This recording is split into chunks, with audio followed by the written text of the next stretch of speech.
Bonjour à tous et bienvenue dans cette nouvelle vidéo des astuces de Liberty Trade. Dans cette vidéo, on va parler de comment faire un historique comme les professionnels. A tout de suite.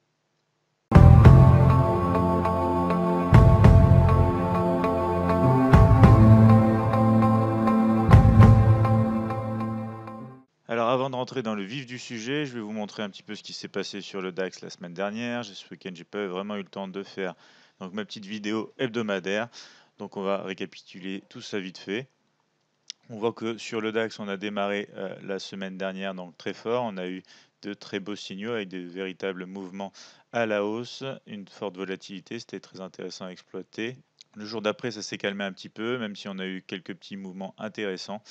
Ensuite, le jour d'après, on a eu une correction. On est passé légèrement ici avec mon système en tendance baissière avant de retourner en tendance haussière sans pouvoir véritablement exploiter des mouvements aussi volatiles que le lundi.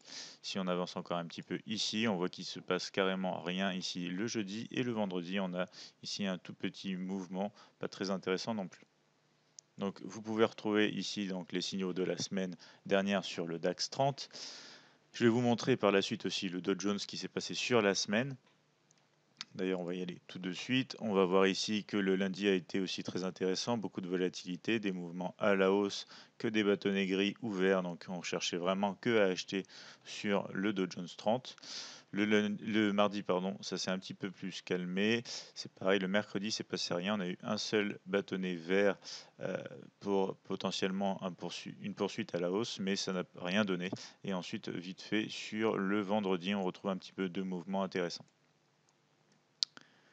Donc si vous vous demandez c'est quoi les petits losanges que vous pouvez voir à l'écran, c'est exactement ce dont je parle quand je parle de faire un historique de manière professionnelle.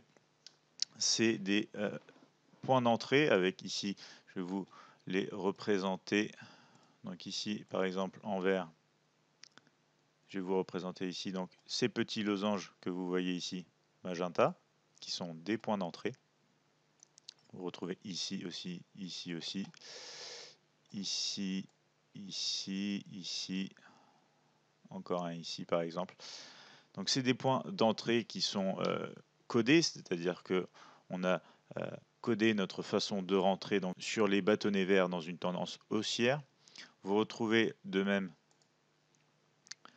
des petits losanges ici orange qui représente le stop loss initial donc, de notre position. À chaque fois, vous avez un stop loss pour chaque position. Bien évidemment, on protège donc notre position. On veut risquer toujours le même montant en euros fixes par position pour mieux gérer notre risque. Ensuite, vous retrouvez deux autres types de losanges, donc les losanges ici jaune et blanc. Le losange jaune va représenter le premier objectif de notre position, tandis que le losange blanc va représenter notre trailing stop. Tout ça, c'est codé en fonction de notre stratégie, mais le plus important, c'est pas ça. Le plus important, c'est qu'à chaque fois, c'est systématique pour chacune des positions. Il faut savoir quand même que c'est pas au moment où on rentre en position qu'on devient plus intelligent et qu'on a une super idée pour gérer notre trade. Bien au contraire, c'est quand on est en position qu'on est encore plus sujet aux émotions et des fois à changer notre plan de trading et à prendre des décisions qui sortent donc de cette stratégie qu'on a mis en place.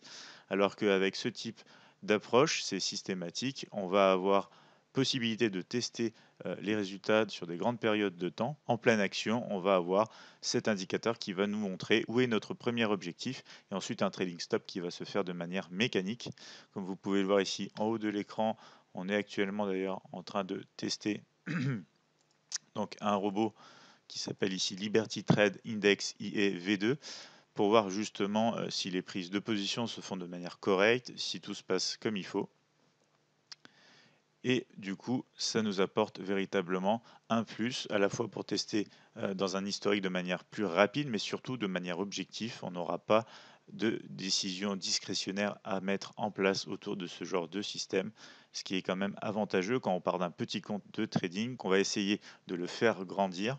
Il est important de se baser sur véritablement un business plan et trader son trading comme un business dans des trading quand les choses se passent relativement vite.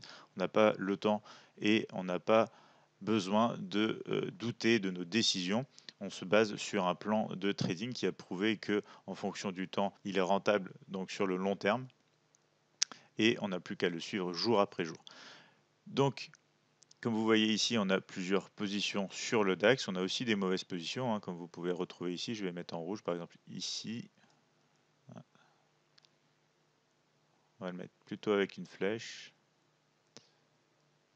Par exemple, ici. On en a quelques-unes aussi, ici, ici. Après, ce qui va jouer un rôle important, c'est le risk-reward, combien vous risquez et combien vous espérez gagner sur vos positions.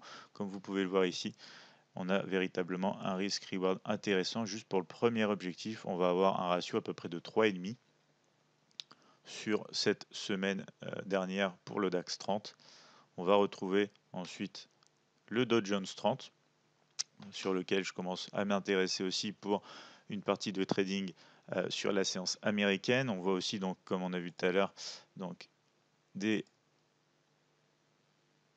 losanges qui nous permettent à la fois d'avoir donc en vert notre point d'entrée, ici avec la flèche rouge notre stop loss, et on va mettre ici en jaune le reste, donc le premier objectif et le trailing stop. En plus d'afficher sur notre écran donc ces losanges qui nous permettent de savoir où est notre stop, où est notre point d'entrée et où sont nos objectifs, on va pouvoir générer sur des tableaux Excel véritablement un historique par rapport donc aux semaines que je viens de vous montrer. Ici on est sur le Dow Jones 30, on a un tableau Excel qui va récapituler les positions que vous voyez avec ces losanges, et on va avoir ici par exemple les objectifs atteints et les pertes ici comptabilisées. Donc ici c'est pour le Dow Jones, ici on a pour le DAX 30, toujours avec les bonnes positions, les mauvaises positions. Après on peut s'amuser donc à faire un historique, des statistiques, le taux de réussite, le risk reward, le ratio payoff, etc. afin d'avoir véritablement des données solides qui sont basées sur une approche systématique des marchés, un trading actif puisque c'est du day trading, que ce soit pour la séance européenne ou pour la séance américaine. Et après, avec l'utilisation donc du robot, pourquoi pas une stratégie totalement automatisée afin d'éviter toute erreur humaine dans le processus et dans les séances de trading à venir. Donc voici pour cette petite vidéo. Je voulais à la fois vous faire un petit update de ce qui se passe sur les marchés avec mon système de trading, et à la fois vous montrer comment les professionnels, ceux qui réalisent des historiques totalement objectifs, sans avoir à se questionner sur telle ou telle position si on aurait pris parce que ça nous semble intéressant à ce moment-là, qui se passe sur une approche systématique, puisqu'on a traduit à la fois un mouvement de tendance, on a traduit quand le marché peut être potentiellement en range et quand le marché peut potentiellement bouger à la hausse ou à la baisse avec nos codes couleurs à l'intérieur de nos séances de trading. J'espère que cette vidéo vous a plu. Si vous avez des questions, n'hésitez pas à me joindre sur Facebook ou à écrire tout simplement en bas de cette vidéo. Je vous invite aussi à liker et à partager cette vidéo pour qu'on puisse aider le maximum de traders possible. Et je vous dis à très vite pour de prochaines vidéos et astuces avec Liberty Trade.